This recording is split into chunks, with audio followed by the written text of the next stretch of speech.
Hi guys, my name is Pratik Joshi and welcome to my YouTube channel. Today we are going to be speaking about what are the things that you need to do one day before your GMAT online exam. So without wasting much time, let's get started. So speaking about the first requirement, and that is regarding the physical whiteboard. So if you are using a physical whiteboard, first make sure it is within the specified limits. So the specified limits are here on screen.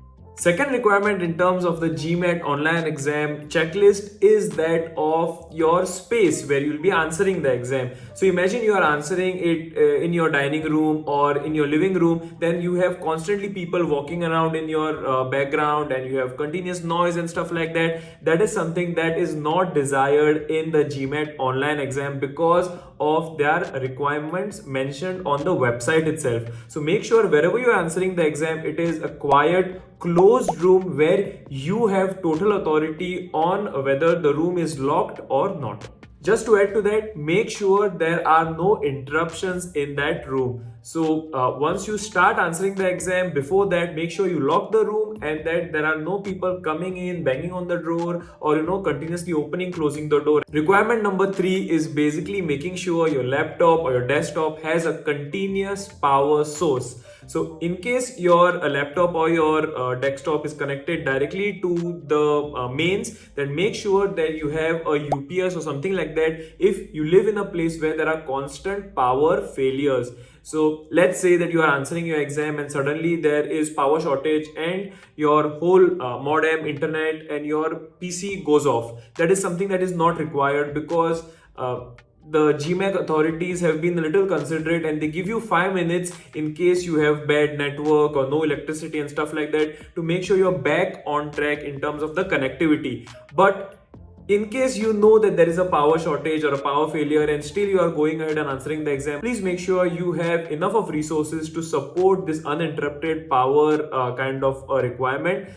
In worst case, what you can do is borrow a UPS from a friend, connect it to your mains and connect your particular desktop or your laptop charger to that UPS. Requirement number 4 is basically knowing what is allowed and what is prohibited in the exam. Like for example, having books besides you or having calculators besides you or having a second screen, mobile phones around you, all of that is prohibited. The complete list of what is prohibited and what is allowed is in the description below. So without fail, make sure you check that before your exam day. Requirement number 5 is having a stable internet connection of 2 Mbps or higher. So here is a small secret that you can use in case you have a bad internet connection. You can have an internet dongle or an internet hotspot ready by your side when you are answering the exam. In case of a fluctuating internet speed or internet connection, you can use that modem or that hotspot for your internet course.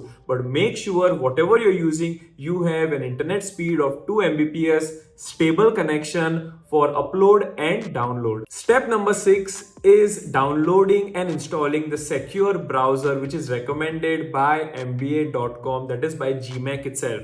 So what exactly is it and how to do it? Basically, if you check the description below, you will find a link which I have mentioned for downloading the secure browser and installing it. Once you click on that link, you will reach a particular web page. In that web page, read what is written as step 1.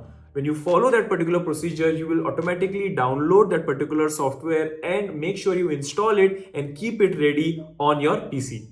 So when you download and keep this particular software ready, when you start your exam, automatically this software will take over your computer and you will be able to answer your GMAT online exam. Coming to point number 7 is carrying out the system test. So same procedure for the system test as well.